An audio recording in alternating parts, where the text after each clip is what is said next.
Good morning, I'm David Busch and this is Busch History.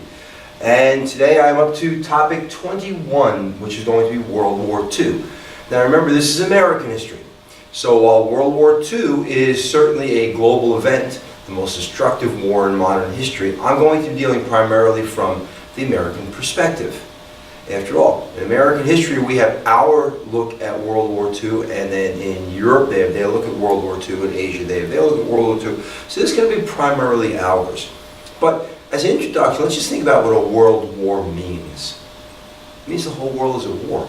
World War II involved North America, it involved Europe, it involved Asia, it involved Northern Africa, and countries in South America were involved as well.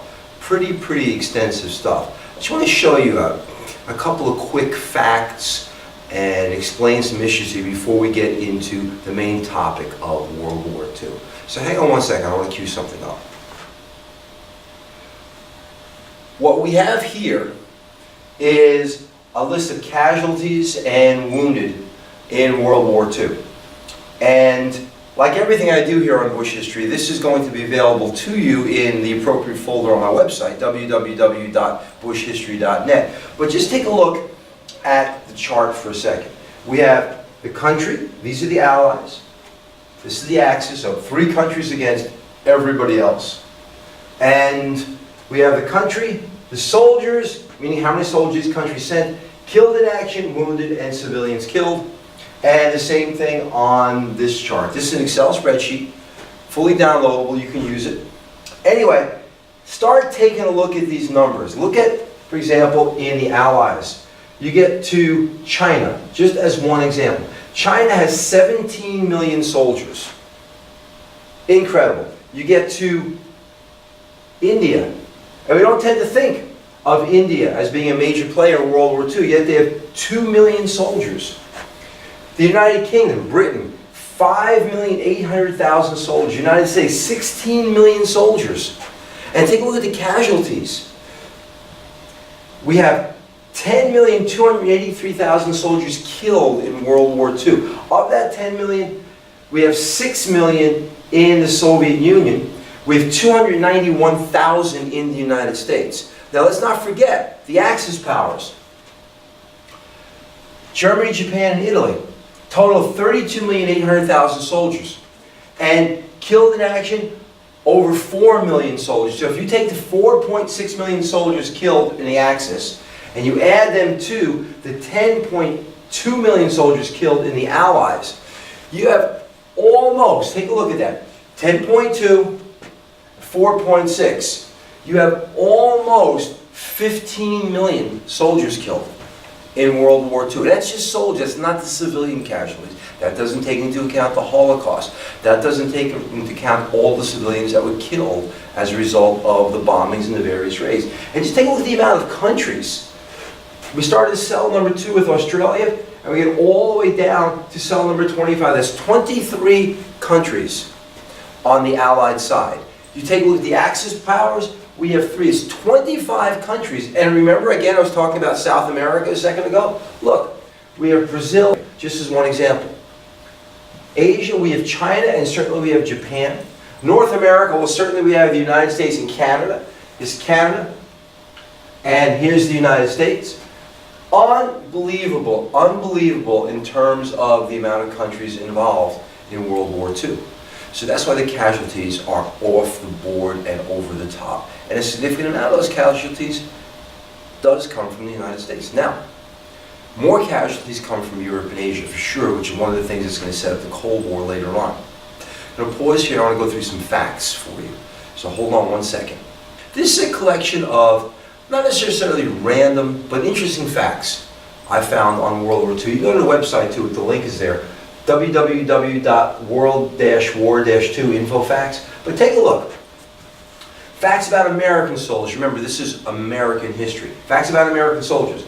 Total number 16,112,566. Killed in action 291,557.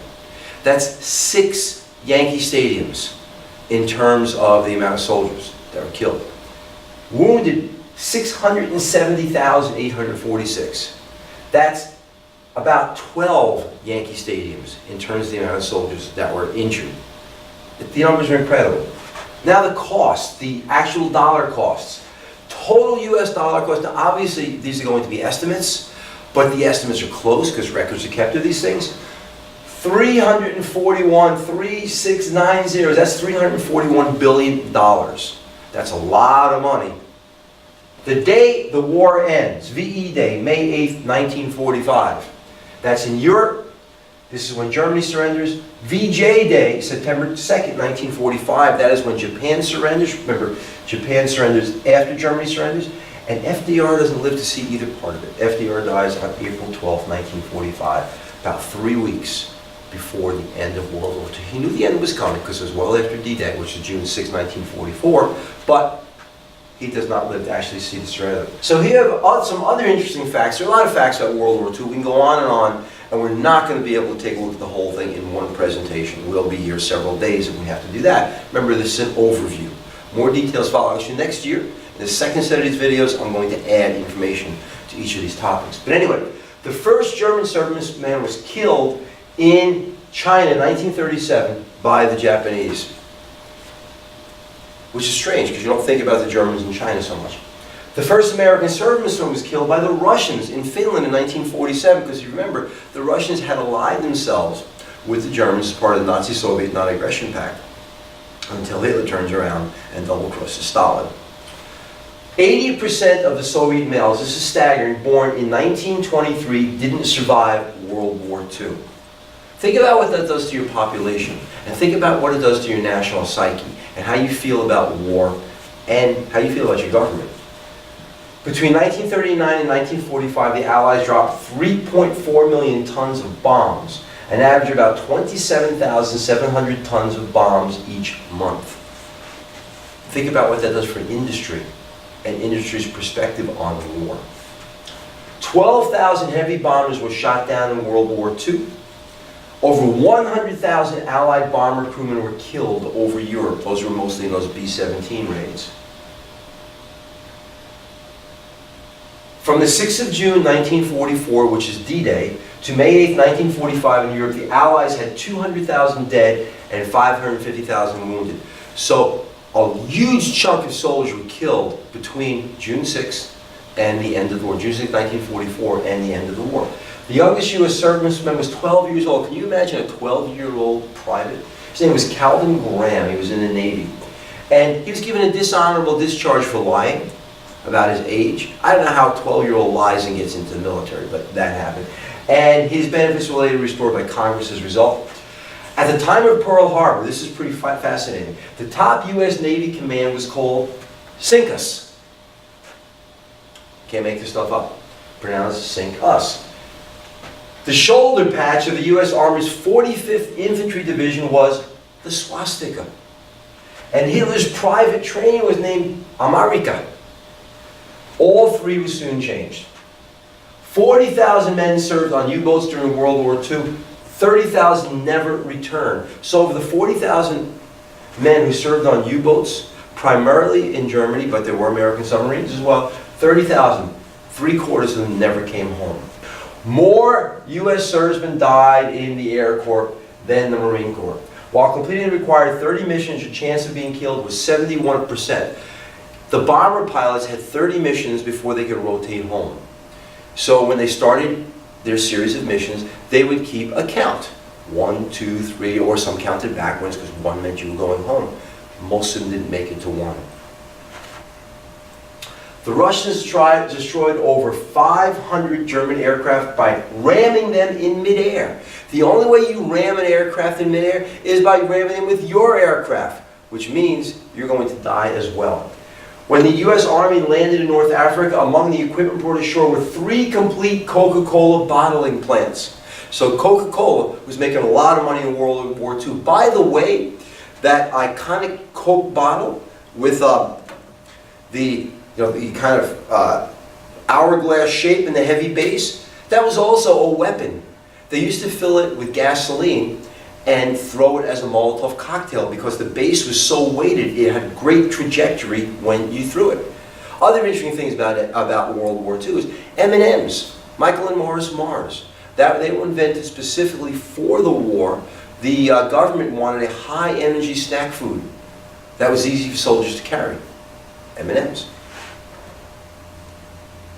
Among the first Germans captured in Normandy were several Koreans. These poor Koreans, take a look at this. They've been forced to fight for the Japanese army until they were captured by the Russians.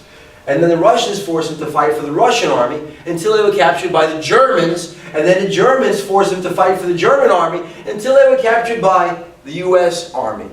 Either they were terrible soldiers or very smart because they kept not having to fight. The only nation that Germany declared war on, by the way, was the United States. We formally declared war on Germany on December 8th, 1941, and Germany responded by declaring war on us. So it's pretty interesting stuff in terms of these facts. Another pause here, and I'm going to bring up some more information and we'll take a closer look at things.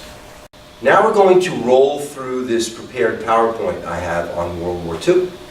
It's important to remember that once the United States had become so involved in World War I that we really could never retreat from the world stage. We tried. We tried in the 1920s, but most of 20th century history, of 20th century world history, involves the United States, and the United States is involved in most of the larger events of the 20th century. So it's kind of hard to really separate the two.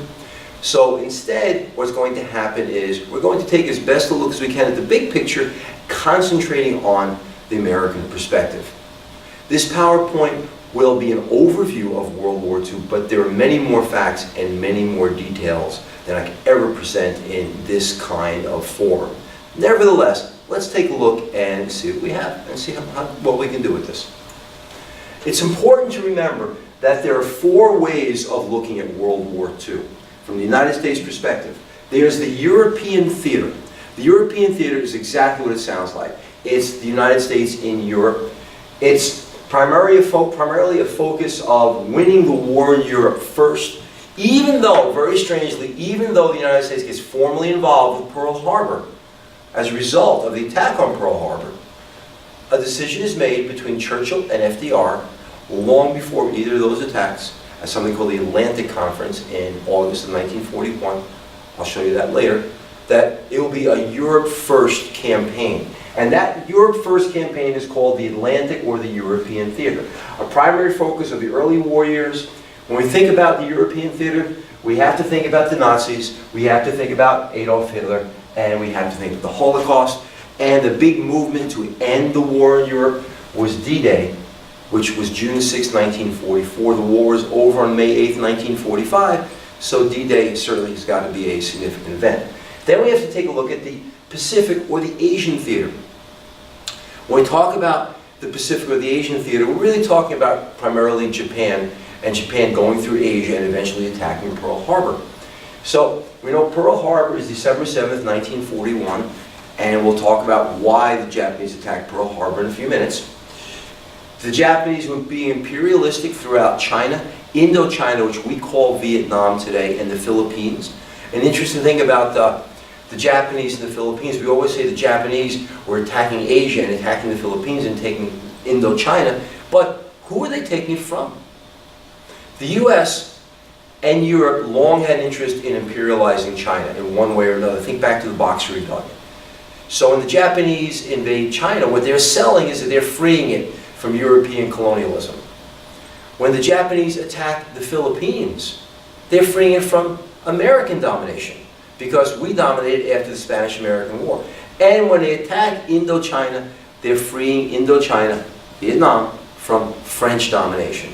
So the rest of the world wasn't guiltless here, no doubt about it, but the Japanese are really being vicious as they go through Asia, and we are looking at them as trying to dominate Asia.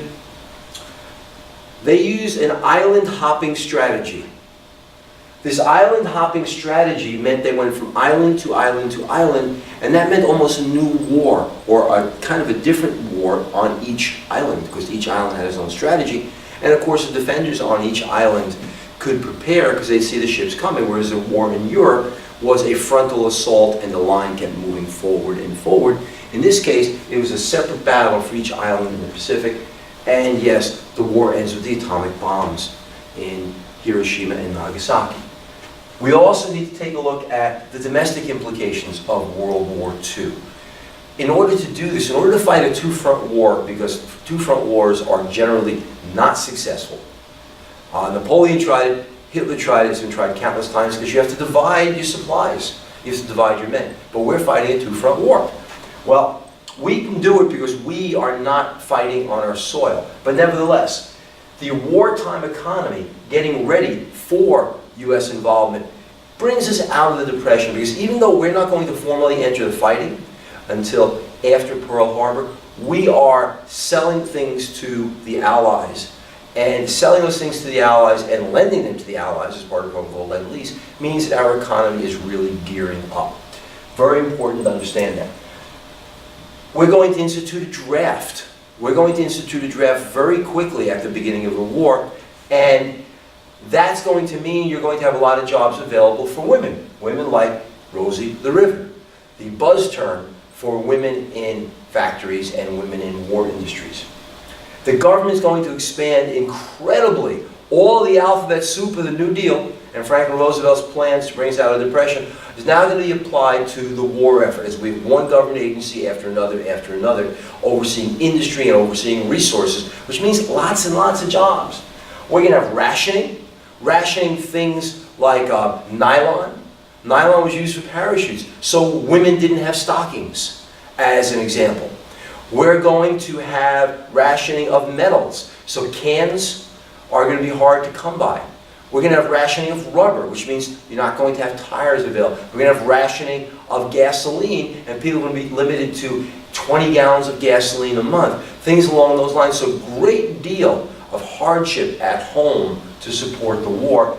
And we're going to have a fear later in the war, towards the end, something called a Red Scare, the Soviet menace. Lots and lots of stuff going on at home here. And also this new idea of international relations for the United States. Remember, after World War I, we wanted to stick our head in the ground and pretend that we can stay out of things. We can't, but we tried. We tried. So that's going to change, because now there's going to be a whole bunch of conferences that put us as players for the war, the strategy during the war, and what's going to happen after the war, and we're going to be very involved in that. We have to decide which ally we're going to help first. China is an ally of ours, yet we're watching the Japanese go through China. France is an ally of ours, yet we did nothing when the Germans marched through France. We were upset, we voiced concern, but Americans did not want to get involved in the war. Stalin and Churchill, they hated each other. They hated each other because of the Nazi-Soviet non-aggression pact. When Hitler and Stalin made the deal not to attack each other and to divide up Eastern Europe, that freed the Germans up to attack Western Europe. France, Belgium, Poland a bit. No, Poland certainly, but not Poland is in Western Europe, and England. So Churchill hates Stalin. And now when Hitler turns around and he attacks Stalin, and now Stalin's crying for help, Churchill doesn't want to help him. So now we have FDR in the middle of, how do you deal with that? How do you deal with these guys? And if you ever take a look at photographs of FDR, Churchill, and Stalin, FDR is generally in the middle, because Churchill and Stalin could not stand each other. The post-war plans. The Soviets didn't trust the United States. The United States didn't trust the Soviets. And towards the end of the war, they're scheming against each other. And finally, China and the Philippines down here. What are we going to do about China and the Philippines? What will be our level of involvement? So we have to take a look at World War II from 4 perspectives. And there's probably others, but those are 4 big ones. Let's get going here.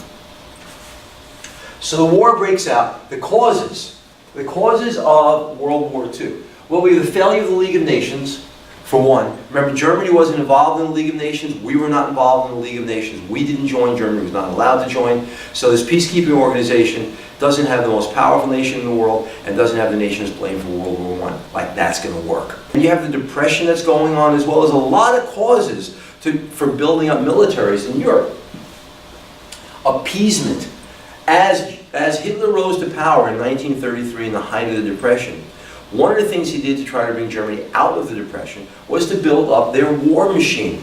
And by building up their war machine, he had to come up with a threat. And the threat was the nations around Germany, and he slowly started to spread and take more and more land. And France and England primarily appeased him. They let him take that land. They let him annex land, and he just grew stronger. Appeasement only satisfies the aggressor. And then we have Adolf Hitler. Well, in coming to power, he had to tell Germans how great they were. And he blamed the Treaty of Versailles for all of their problems, and he was going to make them he was going to make them great again. So he's building up that German nationalism. He annexed Austria in 1938. He threatened Czechoslovakia, but France and Britain gave him the Sudetenland. That's at Munich on September 30th, 1938, called the Munich Conference. That's where the idea of appeasement comes from. Less than 6 months later, he seized the rest of Czechoslovakia. We have Kristallnacht, which is the beginning of the formal Holocaust as we know it. And then in 1939, he's going to invade Poland. While this is going on, Japan is going through China. Japan is seizing Manchuria. Japan withdraws from the League of Nations. And again, we're doing nothing. We are watching Japan do this, and we are selling them their instruments of war until FDR changes that late in the 1930s. Benito Mussolini, he sends troops to Ethiopia to try to expand Italy's power. So here you have modern mechanized warfare in Africa. And the people fighting that Italian war machine are on horses with spears and bows and arrows. It's ridiculous. It's ridiculous. But Italy's strong. So Italy is part of the Axis, Japan is part of the Axis, and Germany is part of the Axis. By the way, they're called the Axis powers. People ask us sometimes, if you took the globe, the conventional globe that we know, you notice it generally is held at an angle, at a slight angle. And the line that goes directly through it, we say it rotates on its axis. Well, the Axis powers are what you see on the top and the bottom of the globe. Hence, Japan and Germany are the Axis powers. Just an interesting bit of trivia there. Anyway, let's keep going here. While Germany was using this technique of blitzkrieg, blitzkrieg means lightning war, to take Denmark, Norway, Holland, Belgium, Luxembourg, what was happening in the United States? Well, Franklin Roosevelt was going, we can't do anything because we want to stay out of this. And America doesn't want to get involved. People in the United States, we didn't want to go to war. Remember the whole theory behind not signing the Treaty of Versailles was we wouldn't get involved in other nations' problems. However, what does happen is, in 1939, we get the Neutrality Act of 1939, and that allows the United States to begin trading with their longtime ally, Great Britain. It's called Lend-Lease. We will lend you what you need for the war, and you will pay us when it's over. There's a doubt as to whether FDR ever expected to get that money.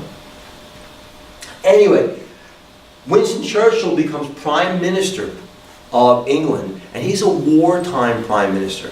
The Battle of Britain is occurring after France falls in 1940. Germany sets its eyes on Britain and begins a year-long deluge using his Luftwaffe to bomb Great Britain.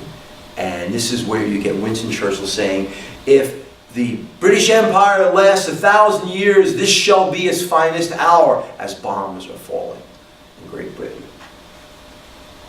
Then we have Pearl Harbor.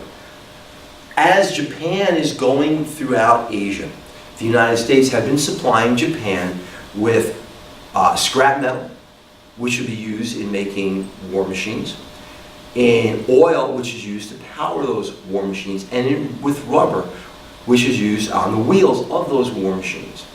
Well, when Japan will not back down in 1941 from its aggression throughout Asia, FDR turns it all off, says, we're not going to sell you these things anymore.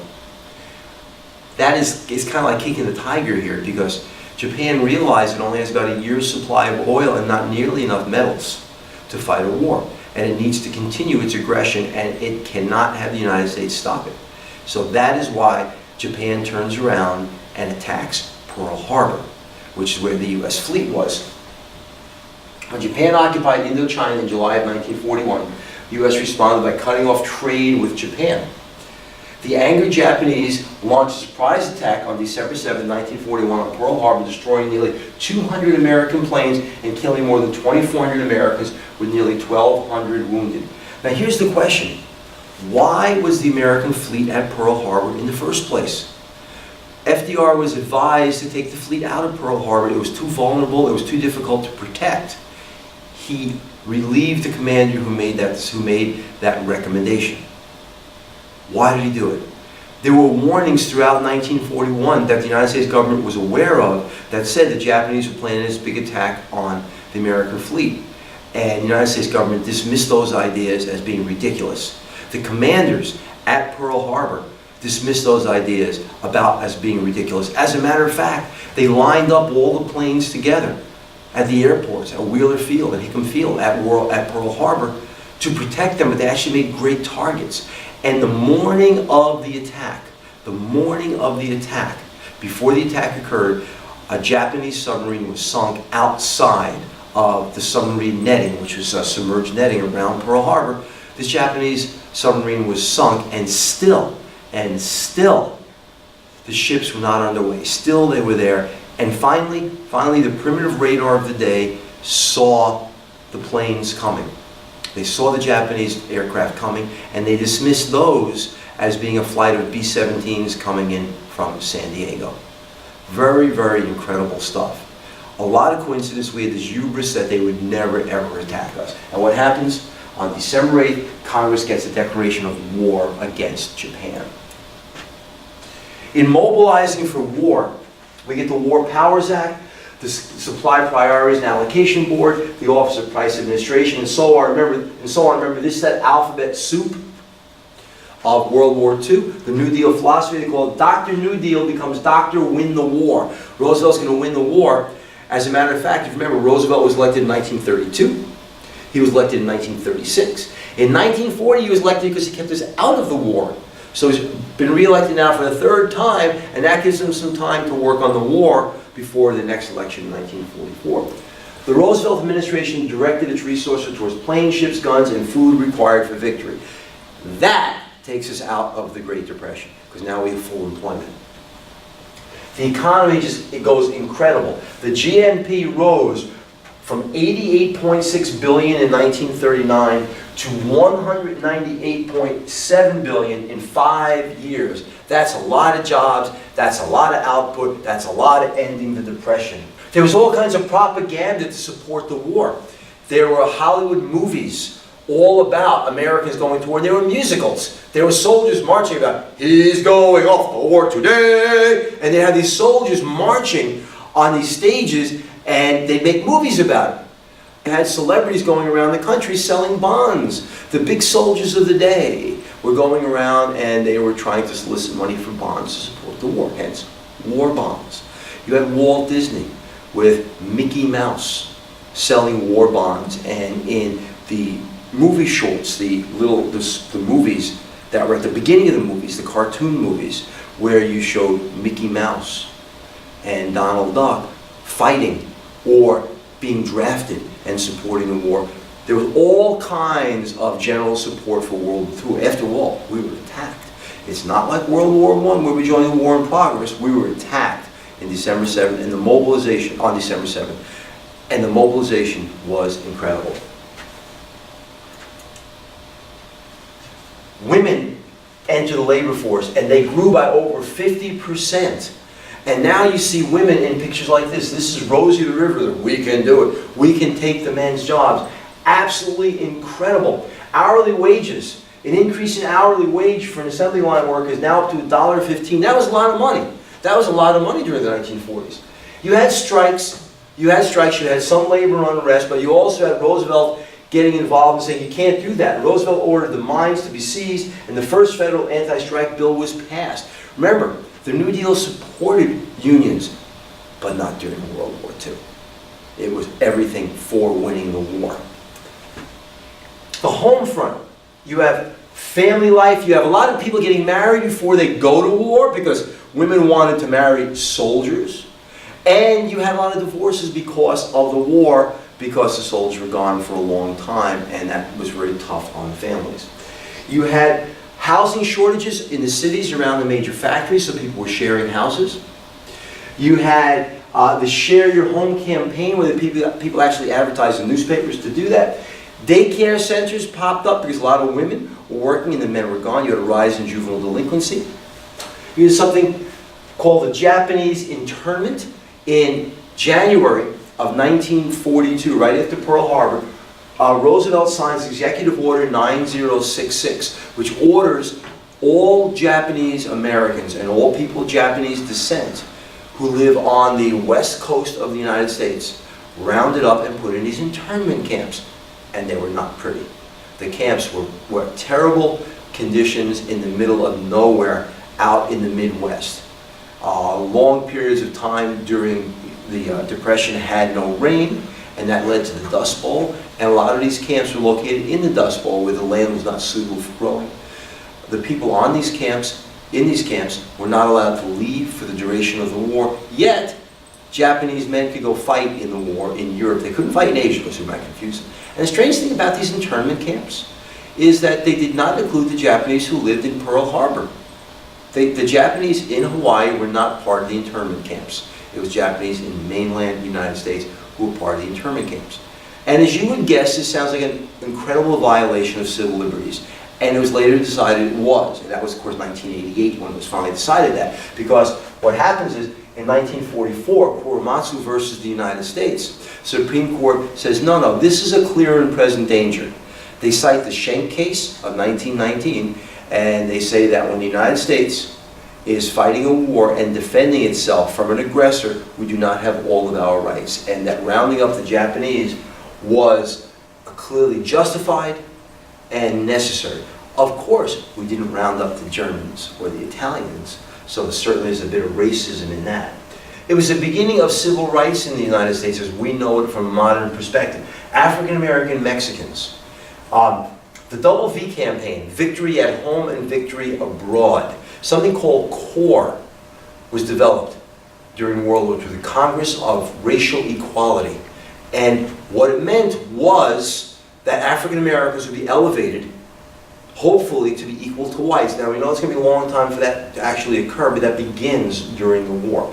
Mexican Americans are being used in factories to replace the white workers. We have something called the Zoot Suit Riots, which were Mexican American teens living on the West Coast. They were kids whose parents were in the factories, and they were poor kids. So they were dressed in clothes that didn't fit right. But those poor kids dressed in those clothes that didn't fit right, very much like the recent trend of the pants falling down, were a statement. They were a statement about society. So these kids whose clothes didn't fit right would get into trouble. And that trouble often involved American sailors who resented the fact that these kids were walking around free and not fighting the war because they were older kids.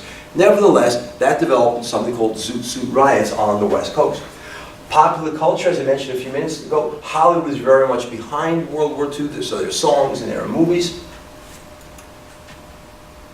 The Armed Forces. October 6, 1940, National Registration Day. That is registering for the draft. So we were registering for the draft. Wait a minute, October 16th, 1940? Is that a year and a couple of months before Pearl Harbor? Did Roosevelt know something? Anyway, all men between 21 and 36 were obligated to register for the military. 1/3 of the men examined were rejected. It was called 4F. Some physical problem didn't allow them to fight, whether it was age, whether it was some kind of inability to stand up to the physical rigors, whatever it was, about 1/3 were actually rejected. Women, before World War II, they served primarily as nurses and clerical workers. Once the war breaks out, we get something called WACs and WAVES. WACs are Women's Army Corps. WAVES sounds just what it sounds like. They are women in the Navy. But what was very interesting about women in World War II was women were also test pilots. They tested the first planes, the new generation of each plane that came out. They tested those planes. So they were vital. They also trained American pilots to fly the newer planes. Women didn't fly in combat. But just think about the importance of their role. They were also considered expendable, so if they crashed, they'd get another woman. If a male pilot crashed, they were stuck. They were, at the end of the war, the women test pilots were the first women dismissed from the military. Let's go a little further here. You can take a look at this stuff later. There were approximately 120,000 Americans who became prisoners of war. People that either held by the Japanese or the Germans. The world at war, the Allies remained on the defensive the first year of the war while Hitler was holding power over this entire European theater. Remember, the aggressor has the benefit of surprise. The defender has got to get ready for the aggressor. So at the beginning of the war, the aggressor normally has these incredible victories before we're able to gear up and fight back. World War II was primarily an offensive war.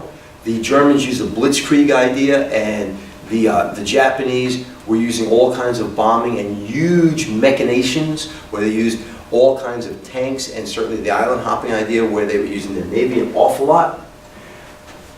The Allies had huge advantages. One of the big advantages that the Allies had, frankly, was us and South America. North America and South America did not have fighting on their soil for the most part. Yes, the Japanese tried to invade the Aleutian Islands off of Alaska, that is true. But for the most part, North and South America were the factory for the Allies, and primarily North America and the United States. That was a huge advantage for the Allies.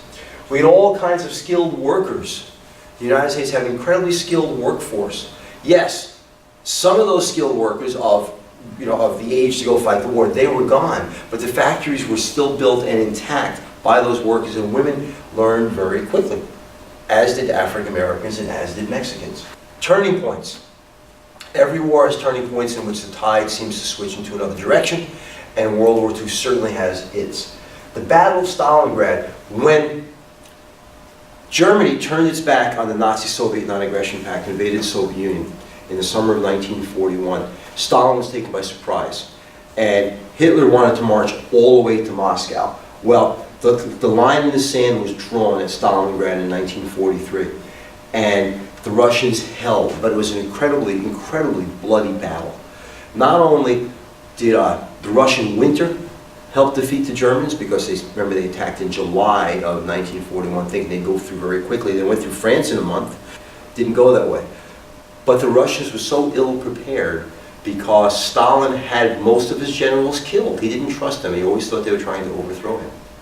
And they weren't modernized in terms of factories to turn out war equipment. So at the Battle of Stalingrad, for every two soldiers, one soldier had the gun and one soldier had the bullet. And the idea was, when you saw someone else drop, when you saw someone else get shot, you picked up either the gun or the bullet so you could continue. So every soldier had one bullet and one gun. No, every soldier had the opportunity to have a bullet or a gun. And if someone happened to fall, you had the gun and one bullet. Imagine that. Imagine that. So it was the waves of people that defeated the Germans at Stalingrad. El Alamein. The Germans had victories in North Africa, but the British force in Egypt stopped the advance. So now this is a major defeat for the Germans in Northern Africa. Invasion of Italy in 1943 is called Operation Torch. The victory in North Africa allowed the British and Americans to land in Italy in 1943. So Hitler's turned back there. So there are turning points, and of course the granddaddy of them all is D-Day, June 6, 1944. Remember, Hitler thought his Reich would last 1,000 years. Well, it lasted a mere 12 years, 1933 to 1945. June 6, 1944, the Allies invaded France, landing on the beaches of Normandy. They broke through German defenses to advance toward Paris and freed France from Germany. And we have the beginning of the end of Adolf Hitler. The war in Asia and the Pacific. If you remember, at the beginning of the presentation, I mentioned that Asia was going to be in a holding pattern while we concentrated on Europe. Well, as Europe is coming to a close in the spring of 1945, we're going to start to turn our attention to Asia. After the victory in Europe, the Allies moved from defensive in Asia to all-out attack to try to free up Asia and the Pacific from Japanese domination. We have to use an island hopping strategy. It is a completely different way of fighting, because each island is a new battle. And if each island is a new battle, that means the casualties are incredible. Things like Guam and Iwo Jima, incredible casualties. That was why the whole idea of invading the Japanese mainland was so distasteful, and pushing for the development of the atomic bomb, which by the way, I'll get to in a moment, which by the way, was actually started by the Germans. And when Germany fell in May of 1945, there was a hunt in Germany between the Soviet Union and the United States to get the German scientists, because we knew they were working on something big. If we hadn't gotten the German scientists, and the Soviet Union had gotten the German scientists, or if the German scientists had finished their work on the atomic bomb, think about how differently things could be. Anyway, so now we're going to have this counteroffensive campaign across the Pacific, in which we're going to go island by island by island. The Japanese responded with a very, very deadly thing called kamikaze attacks. Those are suicide attacks. Hard to prevent and defend against someone who's willing to die. That's why we have a problem with suicide bombers, because they're willing to die for what they're doing. Hard to defend against that. Then, we can't talk about World War II without talking about the civilian toll and the Holocaust. There's a lot to be said about what was known about the Holocaust. There are indications that the Americans knew about the Holocaust long before we got involved in World War II. There's a book called The Voyage of the Damned. It talks about a ship called USS St. Louis. Worth taking a look at. But nevertheless, the human toll was absolutely incredible. I've been to concentration camps. I walked through Dachau, and I remember being in Dachau alone in my thoughts, because it's not a place where people are loud. It's very easy to be quiet there because you're mesmerized by what you see. And I remember looking at the ovens. They looked like baker's ovens. And looking at the cables overhead that were used to carry the bodies. See, Dachau was not a death camp, but there was a crematorium, and the workers, it was a work camp. And the workers who died as a result of being overworked or illness or starvation were still put into these ovens.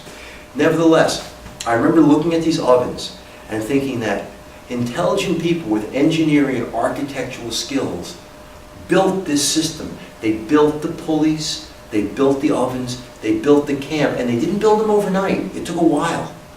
What were they thinking? What were they thinking?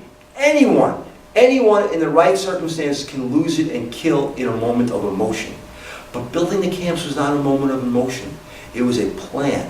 It was a plan, and I remember thinking, what does it feel like to be putting a cable up across the ceiling with a pulley that you know is going to be used to transport bodies? Or what does it feel like to be building ovens that you know is going to be used to burn bodies? It was absolutely unbelievable to be in Dachau, and the thought that the rest of the world watched while this happened is just something I'll never be able to get past. I've spoken to concentration camp survivors. I've been at lectures with Elie Wiesel where he talks about it. He doesn't call it the Holocaust, by the way. He calls it the event. He won't use the word. And his whole thing is, we cannot watch injustice. Well, the world watched injustice for way too long in terms of the Holocaust.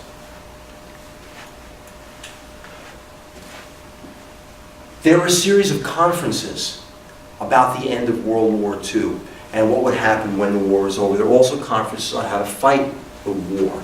And here's a picture at the Yalta conference. It is a color photograph, kind of unusual for the day still. And you'll notice, as I said earlier, you have Churchill, FDR, and Stalin. And you have FDR in the middle. They were not sitting together. This is at the Yalta conference. I'll do the conferences in just a moment in the second presentation. But at the Yalta conference, the decision is made to divide up Europe. And Stalin is already scheming to control Europe, and FDR knows it, and Churchill is afraid of it. Nevertheless, this is the picture at Yalta. President Roosevelt dies before the end of the war, and by President Roosevelt dying before the end of the war, this isn't working. By President Roosevelt dying before the end of the war, we have a new guy, Harry Truman there. And Joseph Stalin is going to try to run the table against Harry Truman. We have the atomic bomb. Atomic bomb, August 6th, August 9th. Hiroshima is August 6th. Nagasaki is August 9th. Now here's the thing about the atomic bomb. We now know, proof positive, it was not necessary to drop the atomic bomb. The Japanese were trying to surrender. One of the decisions made at several conferences throughout the war was the Japanese should have unconditional surrender to the Allies. We were not going to have any conditions. And the Japanese had one standing condition that they wanted as they marched toward the end of the war. Someplace in a war, you know you're losing. Someplace in a war, the aggressor knows that they're losing that war. And that's occurring in the summer of 1945. And the Japanese have been trying to figure out a way to get out of the war, and as I said, a decision had been made to accept nothing but unconditional surrender. Well, once Germany surrendered, Japan changed its tone. And we go to Potsdam in July of 1945. And in July of 1945, Stalin tells Truman that the Japanese want to surrender. Truman tells Stalin, don't respond. We have a better idea. Now, at that same conference, Truman finds out that the atomic bomb works. He gets a message along the lines of, the baby has been delivered.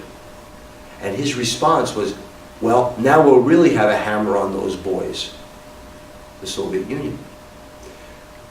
So he tells Stalin not to respond. He wants to use the atomic bomb. And a decision had also been made that when the war was over in Europe, that Stalin would turn the Russian troops against Japan and march through China. Truman feared Stalin marching through China because he believed that Stalin would leave his troops in China and occupy China as well. So the whole distrust thing is going on here. Again, taking a look at this slide, you have Potsdam, July 17th to August 2nd, 1945. And at the end of the Potsdam Conference, Japan is given a surrender or face utter destruction statement from Churchill and Stalin. But of course, they knew he was trying to surrender. They knew the Japanese were trying to surrender. So this was a political move more than anything else. Stalin did not want the Japanese to surrender. Stalin wanted to enter the war against Japan and take land. Truman did not want Japan to surrender because Truman wanted to use the atomic bomb. Isn't it funny that Japan wants to surrender and neither the United States or the Soviet Union will accept that surrender, and then we sell it differently when the war is over. So what happens? On August 6th, we drop the first bomb, and as a result of dropping the first bomb, because a lot of people say, well, you dropped the first bomb. Why did you drop the second one? Well, as a result of dropping the first bomb, Stalin launched an all-out offensive through China to get to Japan, fearing the war would be over before he could take the land. Well, Truman responds, well, we got to get this thing over quickly. We need them to say right now that they're surrendering. So on August 9th, the second bomb was dropped. At the end of World War II, Japan was a pawn at the beginning of the Cold War. If you remember the very first slide, I said there were 4 parts to this war. Well, this is the international scheming part. This is the United States now on the world stage as opposed to retreating from it. So what do we have here? We have a complicated mess. We have World War II beginning in 1939. That would be nice if that one wrote, it doesn't.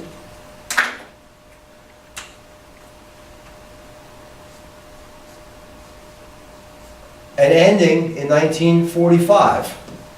We have the U.S. involved on a fighting level 1941 to 1945. You have it ending up in a Cold War, which actually extends all the way back to the Russian Revolution, which we were fighting on the losing side in that Russian Revolution. And in the end, we have divided Europe. We've divided Europe all over again, and the beginning of the Cold War. And the 2 strongest nations have been established as the United States and the Soviet Union. We have a government who has not been completely truthful about using the atomic bomb, and the majority of people think it was done to prevent an invasion of Japan and tremendous cost of American lives. And if Japan hadn't been trying to surrender, that would have been true. But that part wasn't told to the American people. So here we have the domestic look at things. We have the government almost manipulating the American psyche to justify the atomic bomb. Nevertheless, we can't go back and change those events. Those events occurred. Interesting reading is Harry Truman's diary. In Harry Truman's diary, he talks about these things. So this is not something that's just made up for the purpose of this video. Anyway, I'm going to close this here, and I'm going to show you a presentation dealing with conferences and some other information on World War II. So for now, I'm David Busch, and this is Busch History. Have a great day.